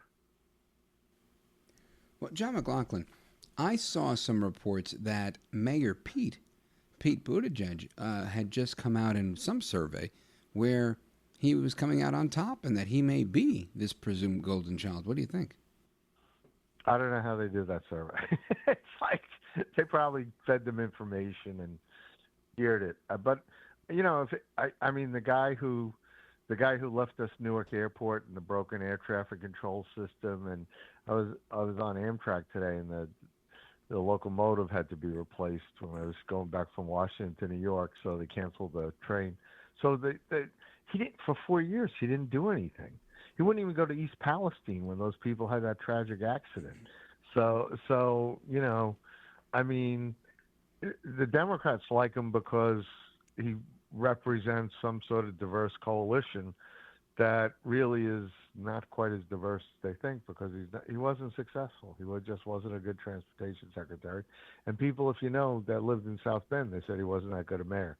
But the Democrats like him because he signals that, he happens to be a gay man who's married, et cetera. And God bless him, that's his choice, but it doesn't qualify you to be president. I mean, you still got to be successful. Yeah. And I happen to be in South Bend, Indiana right now, here for a funeral for some extended family. Oh, I'm sorry about that. Thank you. I appreciate that. But very underwhelming. I didn't know what to expect. Very, very, very small town. Very nice people. Wonderful people. But great people. I was wondering, how did they vote for him? Well, it's a city within the county there. Like, we do work out in Indiana for the state Senate majority. And the Republicans have 40 out of 50 seats in the state Senate out there. We have a supermajority. When Obama was president, we started with 30, and then we got 10 more seats over time. And President Trump, we picked up another seat in the last election. But Pete Buttigieg in South Bend, I mean, I don't know. Even you have Notre Dame out there, and I'm not exactly sure, but it's a nice city and they're nice people and it's a good state, but I think they were happy to see him leave. So yeah, listen, I'm with you on all accounts, folks. We're on with John McLaughlin. He's the founder of McLaughlin Associates, one of the most accurate pollsters in America. He's a pollster for President Trump, pollster for Prime Minister Benjamin Netanyahu, and many, many others, and he's really good at this. John McLaughlin, I agree with you on that front, and I saw the poll that had AOC a couple of weeks back, had her in, I think, first position there with like 26% versus Kamala Harris's 6%. And I thought to myself, how do you run for president with Beyonce and Megan Thee Stallion and all these people that she had, rooting for her, and AOC still comes in ahead. You know what? I don't think AOC's. I think there's something funky. I haven't seen the wording of that poll, but there's something funky about that poll because Kamala Harris, name ID wise, she has higher name ID, she has higher levels of favorables, and even within the Democrat Party, she's a stronger candidate right now. Now, granted, she's way weaker than last November, but AOC and these other candidates, they haven't moved up as much. So, you know, maybe they ask it with some modifiers or some descriptions or some message, or maybe they narrow the selection group. But it's a long way to go on their side of the fence, and they've got more of a vacuum, and they've got a lot of people that will run. They will have a very crowded field. Plus, one thing is the midterms, with the midterms coming up, they'll be looking for new stars. And if the Republicans don't pass the tax cuts, and if we don't have a growing economy, by default, there'll be some Democrats that win that will then be, hyped in the media that could become stars. But right now, if the economy keeps growing and President Trump keeps, securing the border, he keeps, making America stronger, feel better that we're headed in the right direction, we could defy the midterm jinx like Bush did in 2002, where we had a growing economy after 9/11. They pumped money into the economy. They had a tax cut that worked. We picked up 2 Senate seats. We picked up 8 House seats. Now, if President Trump is able to get his tax cuts passed, we should be able to do the same thing. If it doesn't pass, we'll have a really hard time. All right, let's pause right there. Amigos, we're going to come back with John McLaughlin, head of McLaughlin Associates, him and his brother Jim, fantastic pollsters. Keep it locked right here. Your calls and more coming up. Who do you think is going to run for the Democrats in 28? Don't go anywhere. I'm Rich Valdez.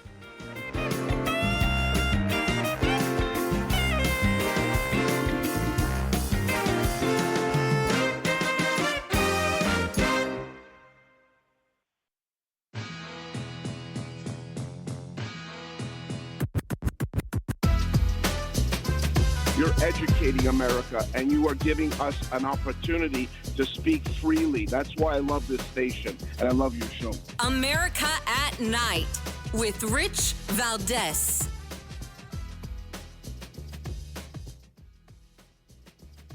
So there was this clip of Manu Raju from CNN having a discussion. I played it last night, but I want you to hear it again because I want to play it for our guest, John McLaughlin, talking about the new CNN poll. Apparently, most Americans want the government to do less. That's a good thing for DOGE. But they also talk about how the Democrats have kind of painted themselves into a corner. Listen to this clip from last night from CNN with Manu Raju. And this morning, we have a brand new CNN poll that shows what voters are thinking about both parties. David Chalian joins me here at the Magic Wall to take us through this poll. So, David, what are the key takeaways? Yeah. This is where we left off on election night 2024, but we wanted to get a sense of where Americans are right now. And one key trend we're looking at here, Manu, is should the government do more, or is the government trying to do too much? 58% in our new poll of Americans now say the government should do more. That is a 30-year high that we have seen. So what's driving that? Why are so many fewer Americans saying that the government is trying to do too much? Well, as you might imagine, we're seeing that movement among Republicans who are in charge of all aspects of government right now. Look at this huge drop. From August of 23, 73% of Republicans said the government was doing too much. That was when Joe Biden was president. Now it's down to 57%. But we also see this decrease in those saying government's doing too much among independents as well. We also wanted to test where the country stood with the parties on various issues, okay? Crime and policing is by far and away the Republicans' best advantage. R plus 13 now, R plus 14 a couple years ago. But look at the economy and immigration, 2 key Trump issues. You see, it's still a Republican advantage, but you see that advantage is narrowing on both of those key issues. This gets to what Amy was saying, I think, about some of the anxiety people have about the economy over the tariffs that we were talking about. John McLaughlin, when you hear that, do you think that the anxiety over the tariffs is getting better? It seems like this is what they're shouting every day from all the critics' websites. What are your thoughts? By the way, as far as tariffs, it's secondary to getting the tax cuts passed, because after 4 years of inflation, That's what the voters want. Economic issues are the most important. And when we asked them about the most important goal for the Trump administration, 59% of the voters said get the tax cut passed, while you had 20% saying secure the border, another 7% saying increase oil and gas production, and 7% saying keep us safe. So overwhelmingly, they want to get the tax cuts passed because they want relief from inflation. Now, on your question about, we've asked for decades, literally, I'm an old man, we've asked decades a question about, do you want to have smaller government with fewer services or larger government with many services?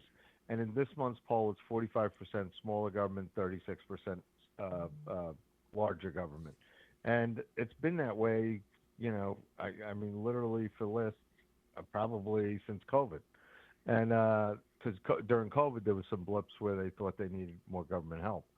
But but since we've come out of COVID, they want a smaller government that would, and we do say with fewer services, rather than a larger government with many services, because they can't afford it. They know it, and they want relief from inflation.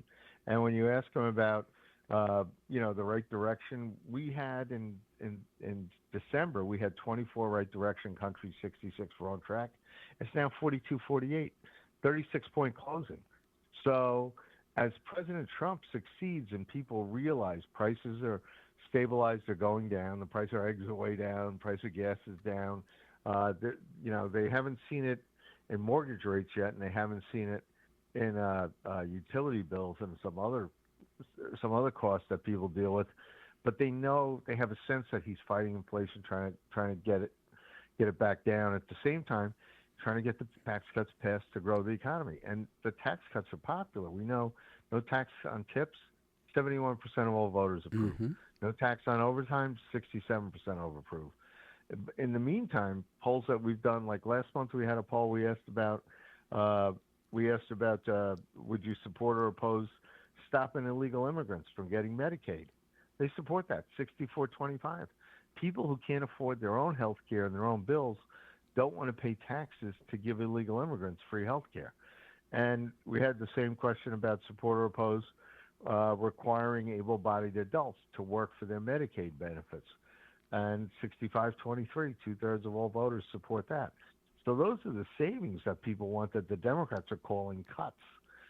So people do want to, make government more affordable, but they want to save themselves some money so they can get some relief. John McLaughlin, when you were doing this polling, I don't know if you've asked this question, but I'm curious to know if you have a sense of it. There's a lot coming, A, out of the White House, and B, out of the media on the auto pen scandal. So I want to know, A, is this something that the American people are saying this is something we really want to get to the bottom of? And B, there's also a lot of pushback on Kash Patel and Dan Bongino, in the Twitter sphere, saying that they're not arresting enough people. And I think, I for one, think that this is pretty nonsensical. I think they're going to arrest people once they've investigated them, if they press charges, and when it's appropriate. We don't just go around arresting people. We're not, like, for lack of a better word, the Democrats. So on those two issues, what does the polling tell you? Well, by the way, I saw Kash today at the White House when I was there briefly for an appointment. Good man. And I saw him, and we know each other, and he's doing a great job. I think they were talking today. They had to arrest some Chinese nationals who were trying to bring some dangerous... some agricultural poison. Right, into the country. So I think he was doing that job. But in the meantime, when you look at Joe Biden, in this national poll we had this month, he left office as the president, and he has a 40 favorable rating, 56 unfavorable. People don't like Joe Biden. They think he was a bad president. And all this discussion about his health, and it may be true, the Democrats certainly did cover up his health, and we wish him well that he gets okay. He's got obviously prostate cancer, but it doesn't hide the failed policies, and it doesn't hide some of the misery and the corruption that they caused on the American people. I mean, just think about Donald Trump. Donald Trump didn't have enough Secret Service protection, and we had asked in the campaign to get more. I mean, literally, they had at Butler, Pennsylvania, supposedly there were like 20 guys. That's it. And And RFK didn't have any Secret Service protection. Those were decisions made by the Biden administration. How could you not give any Secret Service protection to RFK Jr. when he's running for president, knowing that his uncle and his father were both assassinated? I mean, the corruption of the Biden administration, you know, it's being eclipsed now in the media stories that, oh, he may have been old and not all there. He was there well enough to pass these inflationary policies, surrender Afghanistan, get Americans killed, and then corrupt the Justice Department, where they literally tried to take his leading political opponent and put him in jail. And so, I mean, there's a lot that still has to be rehashed about the Biden administration. But President Trump is focused on going forward, trying to reduce inflation, trying to keep the economy growing, trying to, you know, get peace in Ukraine and Russia, Middle East, trying to keep Iran from getting nuclear weapons. I mean, for a leader who's only been in office for a few months, he's really quite ambitious and very energetic at what he's trying to get done. Oh, I agree with that 100%. Plus, not to mention all the DOGE stuff that's going on. And, John, if you could stick around, I want to get your take on the DOGE rescission package. And we're going to do that straight ahead. Don't go anywhere. This is America at Night with Rich Valdez. Call now, 833-4VALDEZ. That's 833-482-5337. 833-4VALDEZ. That's Valdez with an S.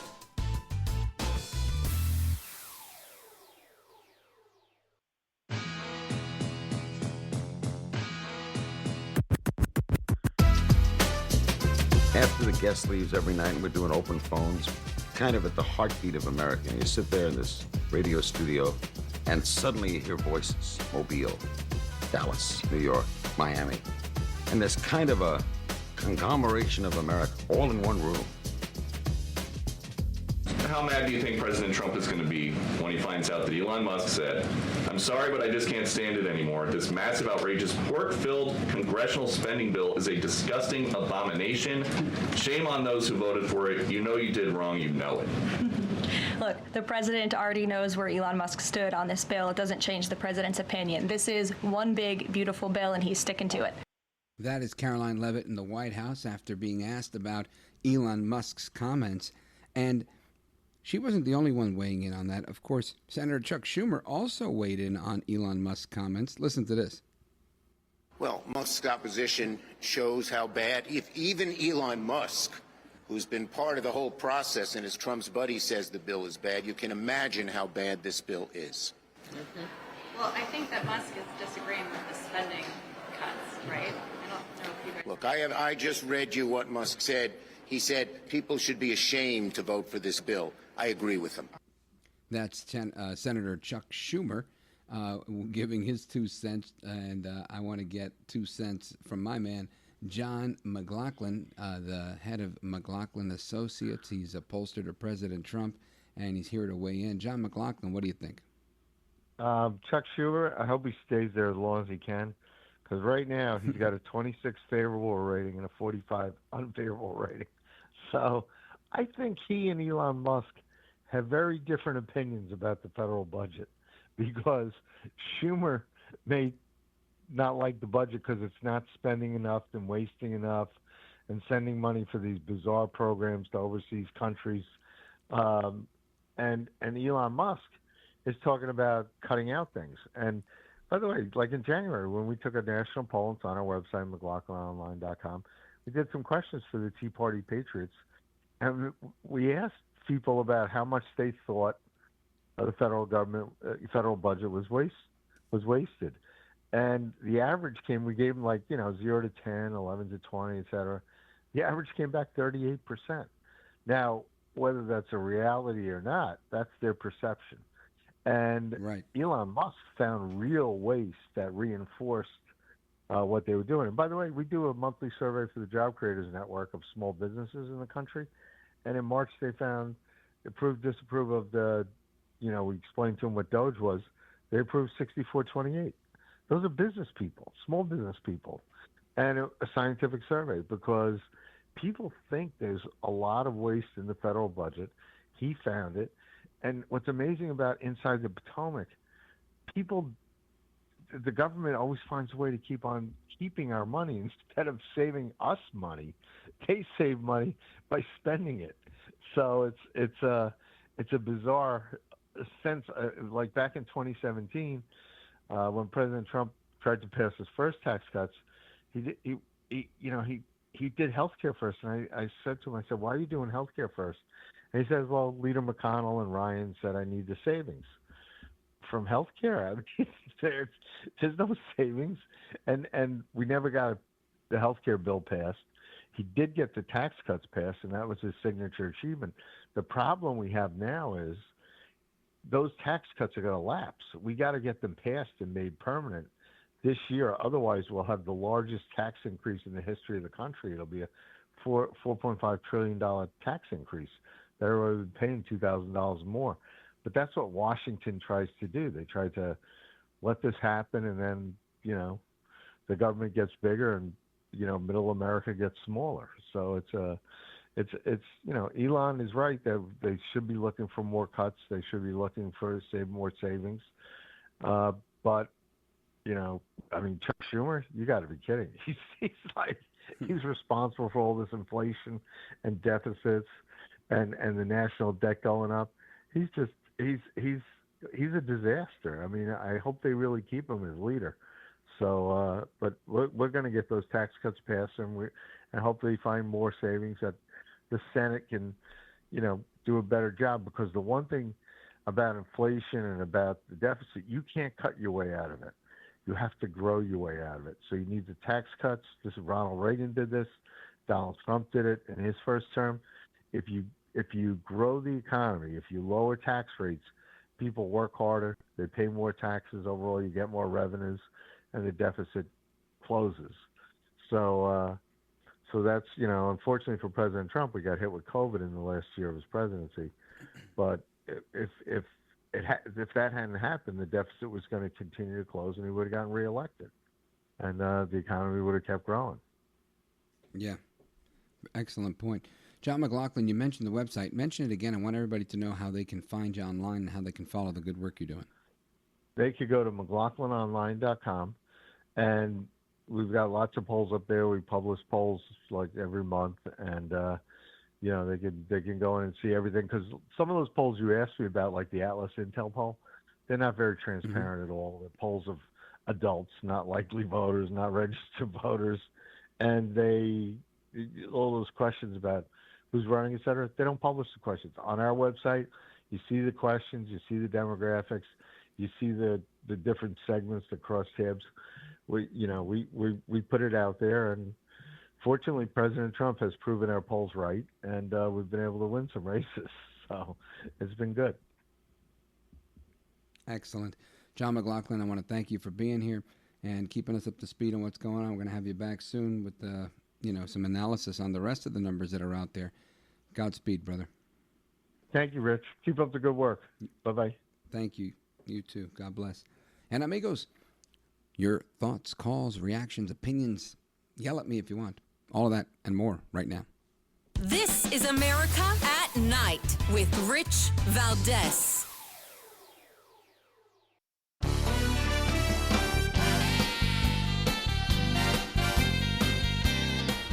Hi, Rich. Great show. I've been listening to you the last few weeks. Very happy about the great work you're doing there. America at Night with Rich Valdez. All right, to the phones we go. I want to go to one of our favorite haters, Jerome in South Carolina, WTMA. Jerome, what do you want to fight about tonight?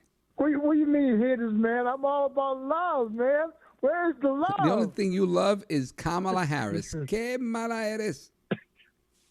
I love Jasmine Crocker, too. But, hey, John's got amnesia. He can't remember that $6 trillion stock market loss a couple of months ago. Hey, John, $6 trillion. You think you're talking about an think your abomination. calculator is doing fuzzy math. Nobody lost $6 trillion. $6 trillion. Tariffs equals $6 trillion loss, at the stock market. You talk about the beautiful bill's an abomination. What about that abomination, huh? Well, you know what? I want that to stay on the line, Jerome. Don't go anywhere. I want you to listen to this. Cut number 1, Jasmine Crockett. She says to Jim Acosta that they want poor people to die and to do it quickly. Listen to this. This issue with Medicaid, I was, just astounded that Senator Joni Ernst of Iowa was saying over the weekend, late last week, oh, we don't have to worry about cutting Medicaid. We're all going to die anyway. And I'm thinking to myself, isn't the point of healthcare to postpone that as long as possible? Like, we don't want that to happen? Isn't that the point? Sorry, Mom. Yeah. She's but I think that is a point. I think that, Republicans want poor people to die as quickly as humanly possible. Listen, I agree. I don't think that is a glitch, but that's actually part of the design. The idea that you've got someone who has the audacity to say to people that sent her into D.C. to work on their behalf that you're going to die. I mean, I think we all know that. But the reality is that you decided that you want to be a grave digger, and I don't think that is who they elected you to be. They elected these people to cut budgets. Jerome, what is wrong with your people? What's wrong with your girlfriend, Jasmine Crockett? My God. Hey, Joni Ernst is your girlfriend. Is there a bigger sellout in the Republican Party than little Joni? Huh? Oh, we all going to die. Listen, I think it's a good move to cut budgets. Joni. And you don't think people are going to die? Thank you, Joni. Thank you, Joni. Thank you, Joni. You make me feel so much better now. Yeah. No, you come on, brother. Well, I mean, how do you defend the comment that she's making of saying that Republicans want people to die early just because they're fiscally responsible? That's what you call it, huh? Silence from Jerome. Thank you, brother. Always good to hear from you and not getting much answers as usual. Anyway, amigos, we got through another night. Hasta la próxima. Take care, good night, and God bless you, America. I'm Rich Valdez.